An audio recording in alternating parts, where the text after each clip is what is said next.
ठीक है।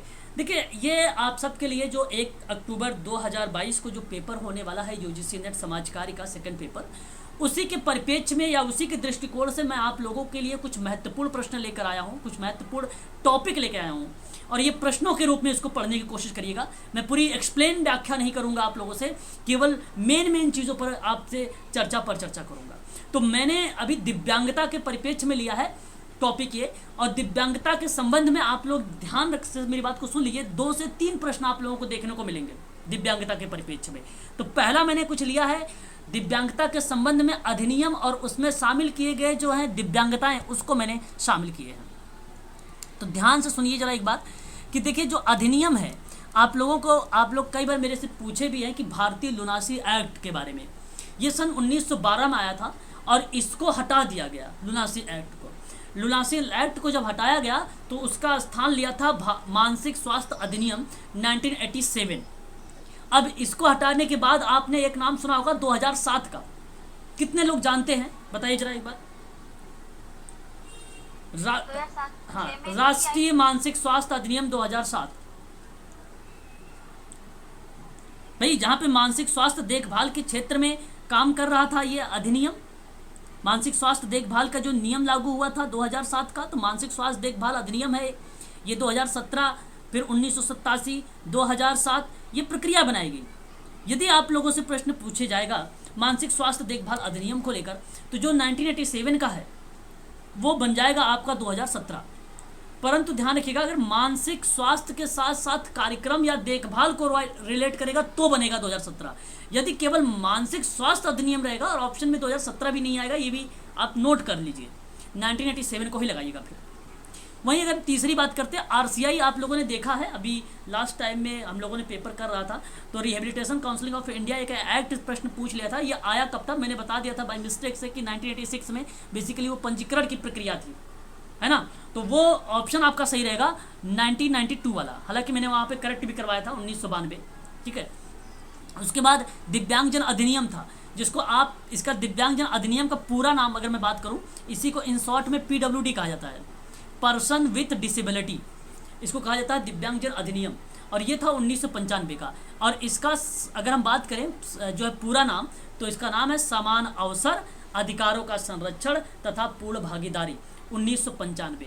इसका स्थान ले लिया है आरपीडब्ल्यूडी एक्ट 2016 वाला, है ना। तो अब ये नहीं, आरसीआई है। अच्छा, national trust for the handicap की बात अगर हम लोग करते हैं यहाँ पे, नेशनल ट्रस्ट, ये आपको बता दो, देखो एक 1982 का एक वो है जो रजिस्टर्ड होती है एनजीओ वगैरह, ट्रस्ट वगैरह, परंतु ये ट्रस्ट नहीं है, ये नेशनल ट्रस्ट वो है जो दिव्यांगता के परिप्रेक्ष्य में सन 1999 में पूछा जा रहा है।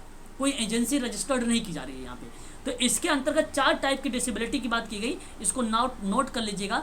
एक स्वलीनता है, एक प्रमस्तकीय पक्षाघात है, और एक मानसिक मंदता है, एक बहुविकलांगता है, जिसको आप ऑटिज्म कहते हो, सेरेब्रल पॉलिसी बोलते हो, इंटेलेक्चुअल डिसेबिलिटी कहते हो, और मल्टीपल डिसेबिलिटी कहते हो। और ये एक्ट आया था सन 1999 में। 4 ही टाइप की डिसेबिलिटी के बारे में जिक्र किया गया है। तो मुझे लगता है कि सबको मालूम रहा होगा, है ना। कोई बच्चा है इसमें जिसको मालूम ना हो, भाई बता दीजिए एक बार मुझे। सबको मालूम था? हाँ सर। मतलब मैं चिल्ला रहा हूं, आप लोग थोड़ा सा रिस्पांस नहीं दे रहे हो, हैं। आगे अगर हम बात करें, दिव्यांगजन अधिकार अधिनियम, जिसको हमने अभी बताया कि आरपीडब्ल्यूडी एक्ट है जो 2016 ने ले लिया। अच्छा, इसके परिप्रेक्ष्य में आप लोगों से कुछ प्रश्न पूछे जा सकते हैं। देखो, लुनासी एक्ट तो 1912 का है ना, ये तो आपको मालूम हो चुका है अच्छे से। फिर उसके बाद मानसिक स्वास्थ्य एक्ट है जो 1987 है। एक लाइन में अगर आप पढ़ना चाहते हैं तो आप ये पढ़ लीजिए कि एक व्यक्ति जो मानसिक मंदता के अलावा किसी भी मानसिक विकार के कारण के उपचार की जहाँ पर आवश्यकता होती है, वो एक्ट है यहाँ पे। मानसिक स्वास्थ्य अधिनियम के बारे में बात कर रहा है। तो मानसिक मंदता के अलावा, आप समझ गए होंगे, इंटेलेक्चुअल डिसेबिलिटी के अलावा किसी भी मानसिक विकार की बात हो रही हो, तो केवल आप आईडी को छोड़ दीजिए, एमआर मतलब वही होता है आईडी, इसको छोड़कर बाकी जितने भी हैं, और वो भी मानसिक डिसऑर्डर से रिलेटेड है, तो उसके बारे में ये बात करता है। ठीक है, याद रखिएगा, कहीं पता चले कि मेंटल रिटार्डेशन आया है और मेंटल रिटार्डेशन को आपने लगा दिया। आरसीआई की बात करें, आरसीआई 1992 में बताया गया कि एक विजुअल हैंडीकैप्ड, यानी जिसको दृष्टि दिव्यांगता या विकलांगता बोलते हो, हियरिंग हैंडीकैप्ड, और अगर हम बात करें तो एक गतिशील अक्षमता से पीड़ित जिसको लोकोमोटर डिसेबिलिटी कहते हैं, सफरिंग फ्रॉम, तो ये भी आपके गत्यात्मक या आप गतिकीय अक्षमता कह सकते हो, या सफरिंग फ्रॉम मेंटल रिटार्डेशन बोल सकते हो कि मानसिक मंदता से पीड़ित। ठीक है, इनके बारे में ये आरसीआई काम करती है। फिर ये 7 टाइप की डिसेबिलिटी है जो पीडब्ल्यूडी की थी, पहली थी, और एक था ब्लाइंडनेस जिसको बोलते थे पूर्ण दृष्टिबाधिता, विजुअल अल्प, hearing impairment, locomotor disability, leprosy जिसको कुष्ठ रोग, मेंटल रिटार्डेशन जिसको इंटेलेक्चुअल डिसेबिलिटी बोल रहा था, इसका नाम परिवर्तित हो गया 2015 में, और मेंटल इलनेस जिसको बोला जाता है मानसिक रुग्णता भी।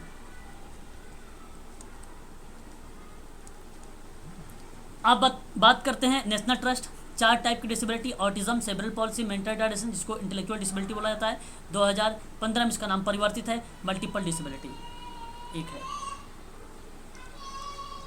आरपीडब्ल्यूडी के अंतर्गत आप देख सकते हैं कुल 21 टाइप की डिसेबिलिटी के बारे में चर्चा की गई है, यहाँ पर आप पढ़ सकते हैं 21 टाइप की डिसेबिलिटी आपको मिल जाएगी। ठीक है,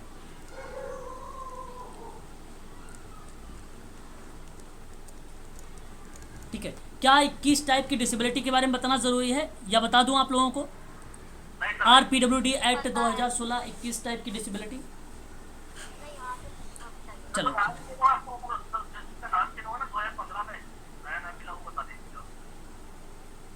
प्लीज फिर से एक बार रिपीट करें, क्या बताया आपने? 2015 में जिसका नाम चेंज होगा ना, मतलब 2015 में नाम चेंज होगा था उसका, इसका नाम चेंज होगा वास्तविक क्या? अच्छा, मेंटल रिटार्डेशन का नाम जो परिवर्तित हुआ वो बौद्धिक अक्षमता रखा गया 2015 में।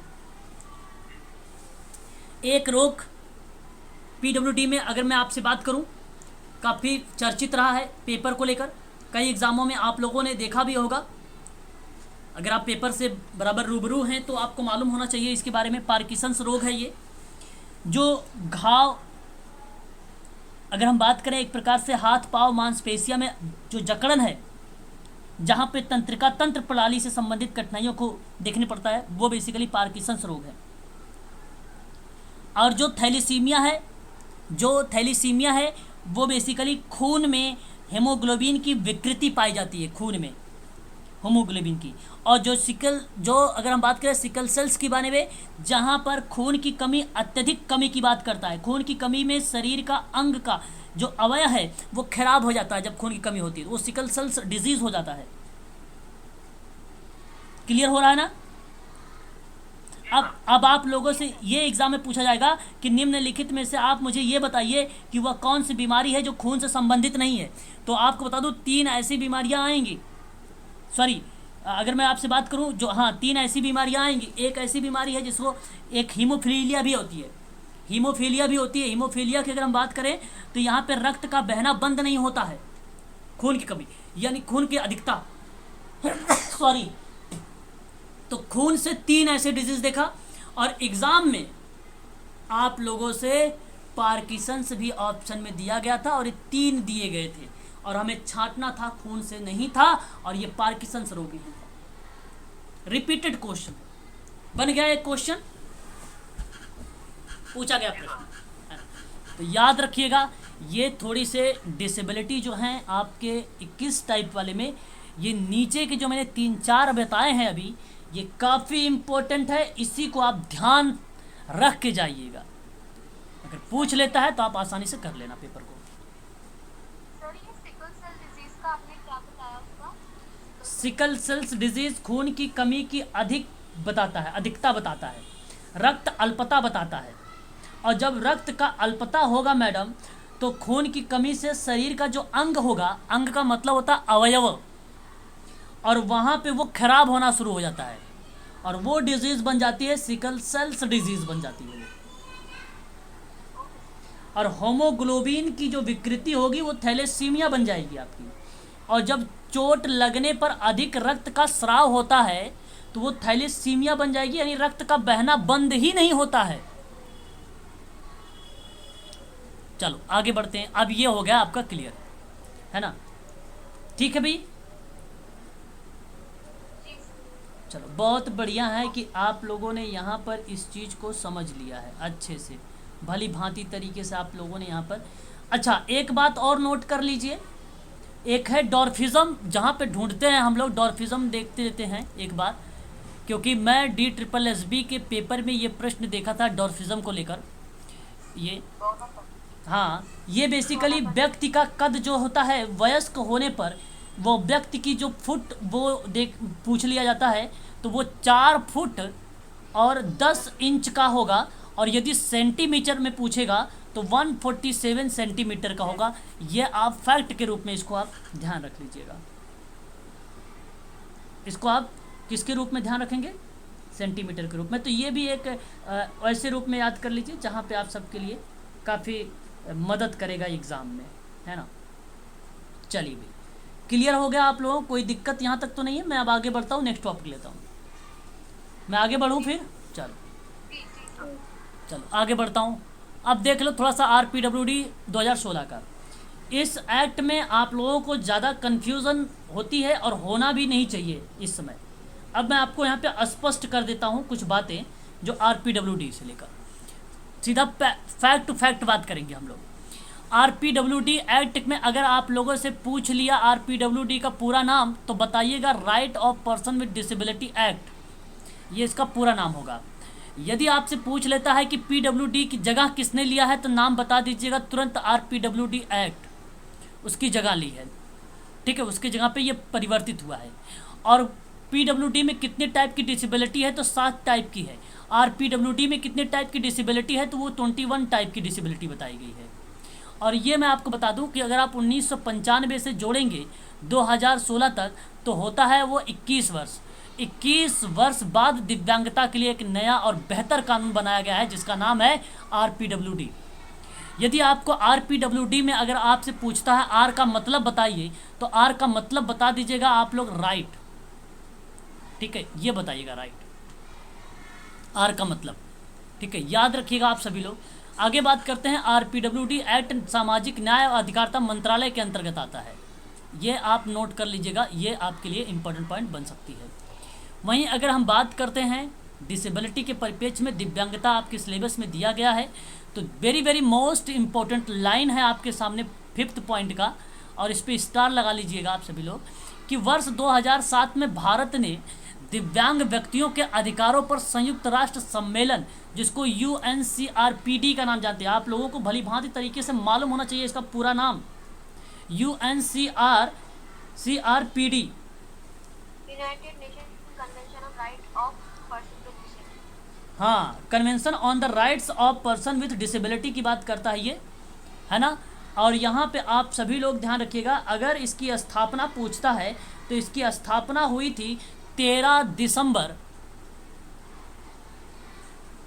2006 को, और एक साल ही बीता नहीं था कि इसने दिव्यांग व्यक्तियों के अधिकार पर संयुक्त राष्ट्र सम्मेलन पर हस्ताक्षर और पुष्टि के बाद पिछले अधिनियम को बदलने की आवश्यकता उत्पन्न हुई, और इसी के तहत जो है 2016 में PWD एक्ट की जगह RPWD एक्ट आया। तो आप मुझे ये बताइए जरा, जो PWD के जगह पे जो PWD की जगह पे RPWD एक्ट आया है, इस पे हस्ताक्षर सबसे पहले कौन सा संगठन आप कह लीजिए कि सिग्नेचर किया या हस्ताक्षर किया सर्वप्रथम, तो आप UNCRPD का लगाइएगा। और ड्राफ्टिंग की बात करेगा तो किसने किया है, तो वो भी बताइएगा, UNCRPD ने किया है, जो 2011 में ड्राफ्ट बना दिया था। हालांकि ये 2007 से ही जिक्र होनी शुरू हो गई थी, हालांकि आप देख रहे हैं 2016 में, 2007 और 16 में काफ़ी अंतर दिख रहा है, यानी काफ़ी बातें हुई होंगी उसके परिप्रेक्ष्य में। यहाँ पे अगर हम बात करें तो इसका नाम देख सकते हैं आप, कि यह अधिनियम विकलांग व्यक्तियों के अधिकारों पर संयुक्त राष्ट्रीय सम्मेलन UNCRPD के दायित्वों को पूरा करता है। आपको मालूम है, अभी भी आप लोगों ने बताया, उसका पूरा फुल फॉर्म लिखा हुआ सर है। एक बार डेट देखिए ऊपर वाली, 2007 कर लीजिए। आपने जो नोट करा है वो वाली। अच्छा, 13 दिसंबर 2006।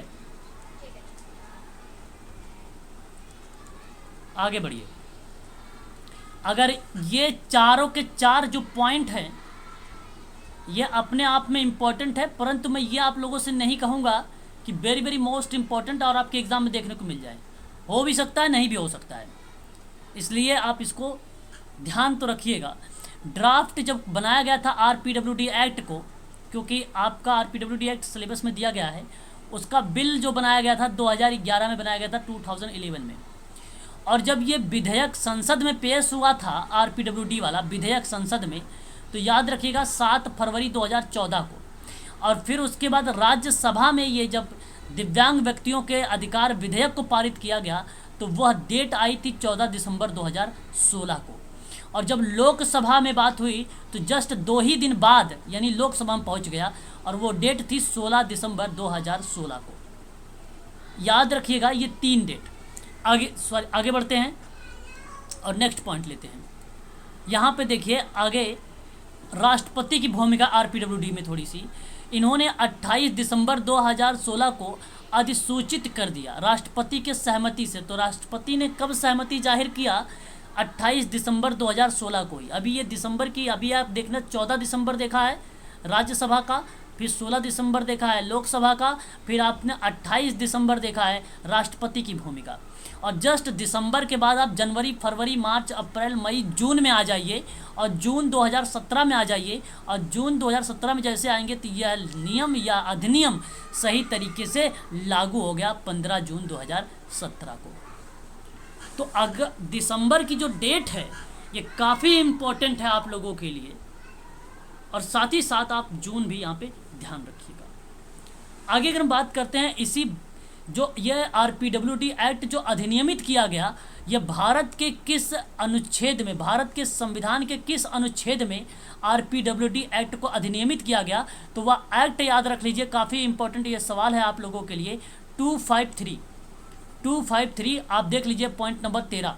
भारत के संविधान के अनुच्छेद 253 में आरपीडब्ल्यूडी एक्ट 2016 को अधिनियमित कर दिया गया। Very very most important point. केवल टू द पॉइंट हम लोग बात करेंगे, यहाँ पे कोई थ्योरिकल क्लास के रूप में नहीं समझने की कोशिश करेंगे, बस केवल पॉइंट टू पॉइंट समझने की कोशिश करेंगे।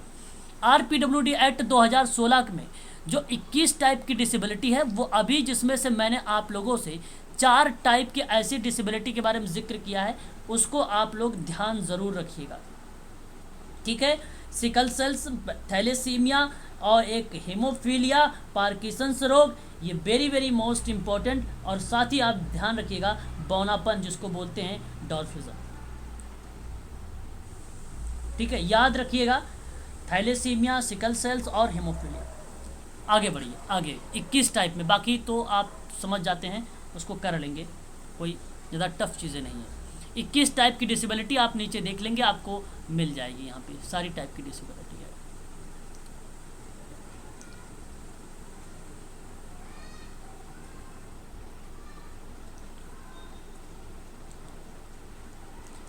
देखिए 15 point, very very most important line. बने हो सभी लोग? हो?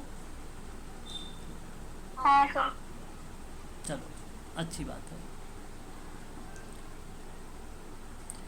अगर हम बात करते हैं बेंचमार्क दिव्यांगता में, 6 से 18 वर्ष की आयु के प्रत्येक बच्चों को मुक्त शिक्षा का अधिकार होगा। याद रखिएगा कि 6 से 18 वर्ष की जो आयु होगी, यहाँ पर मुक्त जो है शिक्षा के अधिकार की बात करेगा, तो आप ध्यान रखिएगा 6 से 18 वर्ष।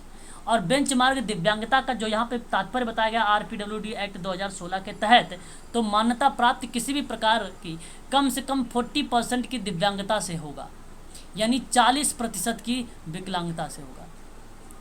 उच्च शिक्षा में आरक्षण की बात अगर हम करें तो 5% से कम नहीं। ये बात है कहाँ पे? हायर एजुकेशन में। हायर एजुकेशन में 5% होगा। और सरकारी नौकरियों में अगर हम बात करें तो कम से कम 4% होगा। भूमि आवंटन के आरक्षण पे गरीबी उन्मूलन की योजना पे अगर हम बात करें, देखिए भूमि आवंटन में आरक्षण के लिए गरीबी उन्मूलन की बात करेंगे तो 5%। ध्यान रखिएगा 5% हायर एजुकेशन आरक्षण, 4% गवर्नमेंट सरकारी है, और 5% जो गरीबी उन्मूलन समाप्त करने के परिप्रेक्ष्य से भूमि आवंटन की बात कर रहा है। ये तो 5-5 4% याद रखिएगा, 5-5 और 4%। ध्यान रखिएगा, बहुत सारे बच्चे यहाँ पे रट्टा मार लिए हैं एक प्रकार से 4% वाला, लेकिन आप ध्यान रखिएगा 5% को भी हायर एजुकेशन में प्रश्न बना सकता है आप लोगों से। ठीक है, प्रश्न को बहुत ध्यान से समझिएगा, पढ़िएगा बहुत अच्छे से। बात करते हैं आरपीडब्ल्यूडी एक्ट में 2016 में 102 खंड है, 17 अध्याय है। हालांकि एग्जाम में नहीं पूछा जाएगा, इसको आप छोड़ दीजिए। अब इसके अंतर्गत आप लोगों को नहीं प्रश्न पूछा जाएगा। अगर आप आरपीडब्ल्यूडी अगर डिसेबिलिटी के परिप्रेक्ष्य से अगर आप होते तो मैं यहाँ पर आप लोगों से चर्चा करता। इस डिसेबिलिटी के अंतर्गत सारे ये जो एक्ट बनाए गए हैं, अध्याय बनाए गए हैं, अनुच्छेद बनाए गए हैं, उनमें ये सारी बातें कही गई हैं। आगे बढ़िए और नेक्स्ट पॉइंट देखिए। उसके बाद दिव्यांगता के क्षेत्र में कुछ राष्ट्रीय संस्थान है जो वेरी वेरी मोस्ट इंपॉर्टेंट है, एक अहम भूमिका निभाती हैं। ये भी आप ध्यान रखिएगा, काफ़ी इंपॉर्टेंट है। कभी कभी दिव्यांगता के क्षेत्र में अगर मैं आप लोगों से बात करूं तो वो आप लोगों से पूछ लेता फुल फॉर्म भी। तो ये जितनी भी दिव्यांगता के क्षेत्र में कुल टोटल 9 एक राष्ट्रीय संस्थानों का निर्माण किया गया है, जिसमें भूमिका निभाता है सामाजिक न्याय और अधिकारिता मंत्रालय, भारत सरकार। तो याद रखिएगा 9 की 9 एजेंसियों में किसकी भूमिका है? सामाजिक न्याय और अधिकारिता मंत्रालय की। बात करेंगे अगर हम लोग यहाँ पे पहली एजेंसी के बारे में, जिसका नाम है NIEPVD का नाम नोट कर लीजिएगा, काफ़ी इंपॉर्टेंट है ये national institute for the empowerment of person with vision disability है, जो राष्ट्रीय दृष्टि दिव्यांगजन सशक्तिकरण संस्थान बताती है। 1979 को देहरादून में इसकी स्थापना हुई थी। तो याद रखिएगा ये विज़न से संबंधित है। विज़न कहाँ पर है? देहरादून में है। बात करेंगे यहाँ पर AYJNISHD, जिसको आप बोलते हैं अलियावर जंग national institute of speech and hearing disabilities के बारे में, जिसको हिंदी में कहा जाता है अलियावर जंग राष्ट्रीय वाक एवं श्रवण दिव्यांगजन संस्थान।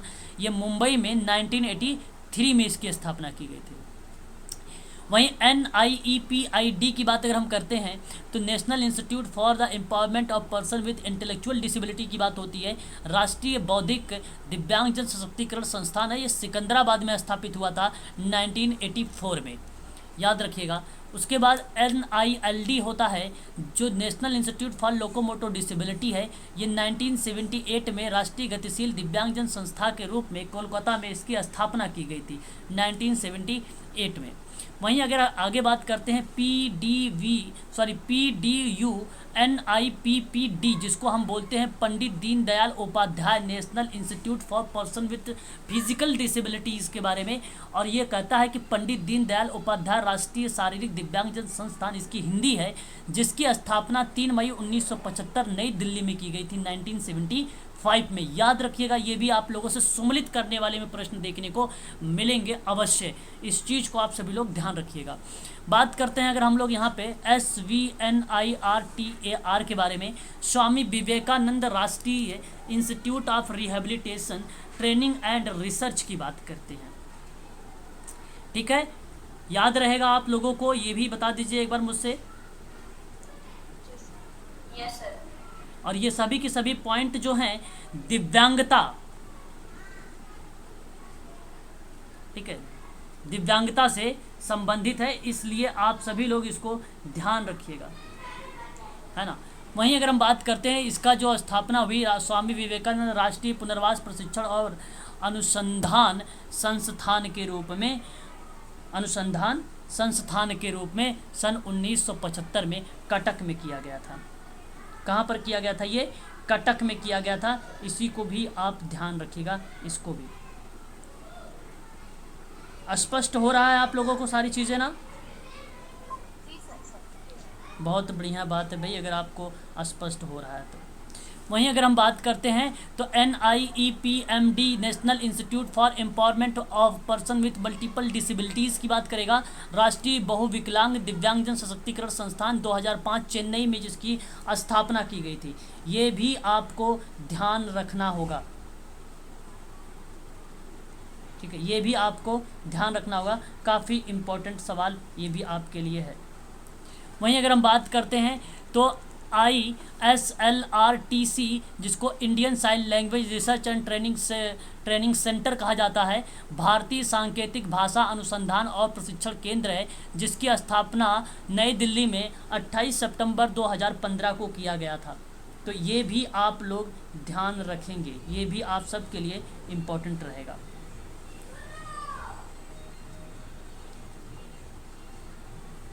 क्लियर है? चलो, बहुत बढ़िया भाई, क्लियर भी होना चाहिए आप लोगों से, है ना, और नहीं क्लियर होगा तो फिर मज़ा ही नहीं आएगा। चल आगे बढ़ते हैं। और ये 8 हो गए कंप्लीट। एक आता है और देखो इसके बारे में अगर आपको डीप में जानकारी चाहिए तो PDF में आपको मिल जाएगा पूरी, इसमें किस पे काम करता है, क्या चीज़ें हैं इसमें, है ना, वो सारी चीज़ें यहाँ पर मिल जाती हैं। परंतु हम एक और बच गया है 9वें नंबर का, उसको भी आप लोगों से जो है रूबरू करवा देता हूँ मैं। सीहोर हाँ, आपके सामने अगर हम बात करते हैं, यहाँ पर एक और पॉइंट हमारे सामने आ चुका है इस समय। और यहाँ पे अगर मैं बात करूँ आप लोगों से, तो यहाँ पर आप देखिए NIMHR, जिसको national institute of mental health rehabilitation की बात करता है, राष्ट्रीय, ध्यान रखिएगा सभी लोग, राष्ट्रीय मानसिक स्वास्थ्य पुनर्वास संस्थान के बारे में, है ना, पुनर्वास संस्थान के बारे में, तो आप ध्यान रखेंगे सभी लोग। और इसकी स्थापना 28 मई 2019 को सीहोर MP में हुआ था, मध्य प्रदेश में हुआ था। ठीक है, चलो, तो ये आप लोगों को यहाँ पर हुआ, ये चीज़ें क्लियर कॉन्सेप्ट हो गया। और मुझे आशा करता हूँ कि आप अच्छे तरीके से इसको समझ भी गए होंगे, कोई दिक्कत भी नहीं हुई होगी आप लोगों को। ठीक है, और यहाँ पे आप लोगों को बता दूँ कि एक बार सभी लोग चले जाइएगा, दिवस की जो वीडियोस हैं या जो PDF मैंने भेजा है उसको आप लोग देख लीजिएगा। एक आपका आता है विश्व ब्रेल दिवस। तो विश्व ब्रेल दिवस की अगर मैं बात करूं आप लोगों से, वो कब मनाया जाता है? 4 जनवरी को मनाया जाता है। और अगर हम बात करते हैं कुष्ठ रोग निवारण दिवस की बात अगर हम करते हैं, तो वो आपका 30 जनवरी बन जाएगा, 30 जनवरी बन जाएगा। ठीक है, दिव्यांगता दिवस 3 दिसंबर। बिल्कुल करेक्ट जवाब आपका। यहाँ पे अगर हम बात करें दिव्यांगता दिवस के परिप्रेक्ष्य में भी, तो दिव्यांगता दिवस से भी आप लोगों से प्रश्न एग्जाम में देखने को मिल सकते हैं, इसलिए आप सभी लोग दिव्यांगता दिवस के बारे में भी ध्यान अवश्य रखेंगे, क्योंकि एग्ज़ाम में पूछे जाते हैं आप लोगों से। पहले मार्च को क्या था? 21 मार्च को ट्राइसोमी दिवस, जिसको हम लोग बोलते हैं वर्ल्ड डाउन सिंड्रोम दिवस। नहीं, ये नहीं कह रहे, ये जो दिव्यांगता दिवस है ना, जो 3 दिसंबर वाला, पहले कभी और मनाते थे ना, वो पूछ रहे हैं। पहले क्यों जा रहे हो? सर आ सकते हैं क्वेश्चन ऐसे? गजब यार, देख लेना आप। ठीक है उसको, ठीक है। तो यहाँ पे ये जो दिवस हैं आप इसको ध्यान रखिएगा। एक ब्रेल दिवस आता है 4 जनवरी, याद रखिएगा। लेप्रोसी डे की अगर हम बात करते हैं तो आप 30 डेज़ को याद रखिएगा, 30 को याद रखिएगा। अच्छा, 3 मार्च को आप हियरिंग डे याद रखिएगा, हियरिंग डे 3 मार्च को याद रखिएगा। डाउन सिंड्रोम 21 मार्च को याद रखिएगा। सेब्रल पॉलिसी डे अगर आपको बात अगर हम करें तो वो 25 दिवस को याद रखिएगा। वर्ल्ड ऑटिज्म डे की बात करते हैं, वेरी वेरी फेमस तिथि जो एग्जाम में कई बार पूछा गया है जी। 25 मार्च को सेब्रल पॉलिसी, जिसको प्रमस्तकी पक्षाघात बोलते हैं, प्रमस्तकी है, ओके, प्रमस्तकी पक्षाघात बोलते हैं। ठीक है, प्रमस्तकी पक्षाघात बोलते हैं उसको। ठीक है, और अगर हम बात करते हैं 25 मार्च के बाद 2 अप्रैल, तो 2 अप्रैल को मनाया जाता है आपका ऑटिज़म डे। पार्किंसंस डिजीज़ कब मनाया जाता है? 11 अप्रैल को मनाया जाता है, 11 अप्रैल को मनाया जाता है, 11 अप्रैल को मनाया जाता है। होमोफोली अगर हम बात करते हैं होमोफीलिया डे के बारे में, वर्ल्ड 11 अप्रैल को क्या मनाया जाता है? जी मैम, 11 अप्रैल को आपको जो मनाया जाता है पार्किंसंस रोग या पार्किंसंस डिजीज़। आप स्क्रीन जरूर देखिएगा थोड़ा सा। अगर हम बात करें 17 अप्रैल जी, पार्किंसंस डे मैम 2 अप्रैल का ऑटिज़म मनाया जाएगा, ऑटिज़म डे। 17 अप्रैल की अगर हम लोग बात कर रहे थे अभी, 17 अप्रैल को हम बात करते हैं जो है हेमोफीलिया, ठीक है, डे मनाया जाएगा। और उसके बाद आपका आता है 5 मई। 5 मई को क्या मनाया जाता है भाई? हैं? चलो यहाँ पे अगर हम बात करते हैं, एक आपका मनाया जाता है जो है अल्जाइमर डे। कौन सा day? Alzheimer day. Alzheimer day अगर हम बात करेंगे, अल्जाइमर डेज, तो वो हो जाएगा आपका 21 सितंबर, 21 सितंबर हो जाएगा आपका, ठीक है, Alzheimer day. Mental health day कब मनाया जाता है? मेंटल हेल्थ डे कब मनाया जाता है? मेंटल हेल्थ डे कब? 10th। 10 अक्टूबर। वेरी गुड, शाबाश, बहुत बढ़िया। और अगर हम बात करें वाइट जो है एक वर्ल्ड साइट डे कब मनाया जाता है? वर्ल्ड साइट 8 अक्टूबर, 8 अक्टूबर को मनाया जाता है वर्ल्ड साइट, SIGHT डे, ठीक है, ये याद रखिएगा।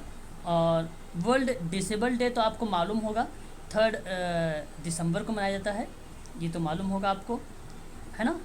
और world mental health day 10th आपने बता दिया है। नेशनल एक जो है एपिलेप्सी डे कब मनाया जाता है? एपिलेप्सी मतलब वो होता है ना, मिर्गी, सीजर्स, बताइए मिर्गी दिवस कब मनाया जाता है? 17 नवंबर को। सर ये रक्त दिवस के बारे में भी पूछा था सर एक बार। रक्त दिवस, रक्त दिवस कब मनाया जाता है? 14 नहीं, वो तो डोनेशन रक्तदान है। ब्लड डोनर डे है, हाँ, रक्तदान 14, दिवस होगा सर। हाँ वही रक्तदान दिवस 14 जून, 14 जून। 14 जून, ठीक है। और सर विश्व विश्व स्वास्थ्य दिवस? स्वास्थ्य दिवस आपको 7 अप्रैल। अप्रैल, 7 अप्रैल, ठीक है। सोशल वर्क डेज, 15 मार्च और 3rd ट्यूसडे ऑफ मार्च। हाँ बहुत बढ़िया, बहुत बढ़िया, शाबाश शाबाश, ठीक है, ठीक है। ये एपिलेप्सी का 17 का मंथ कौन सा? 17 नवंबर, अक्टूबर। 17 नवंबर, सर ये सोशल वर्क डे 15 मार्च को है ना सर? बिल्कुल 15 मार्च लगाइए, या सेकंड मंगलवार कर लीजिए, या 3rd मंगलवार, हालांकि मंगलवार करके नहीं आता है ना। World social workers day, sir आएगा सर ये। अच्छा आएगा तो आप कर लीजिए, 15 मार्च ही आपके लिए सही रहेगा, 15 मार्च, ठीक है। तो मैं आशा करता हूँ कि आप लोगों ने यहाँ पे समझे होंगे अच्छे से। केवल मैंने डिसेबिलिटी का जितना इम्पोर्टेंट पॉइंट बन रहा था मैंने आप लोगों को यहाँ पे करवा दिया है। शाम को 8 बजे जो क्लास होने वाली है वो अभी स्टार्ट होगी, कुछ टाइम बाद, आप लोग बने रहिए। उसमें जो है मैं आप लोगों को समाज कार्य के बारे में कुछ जानकारी दूंगा, ठीक है, सोशल वर्क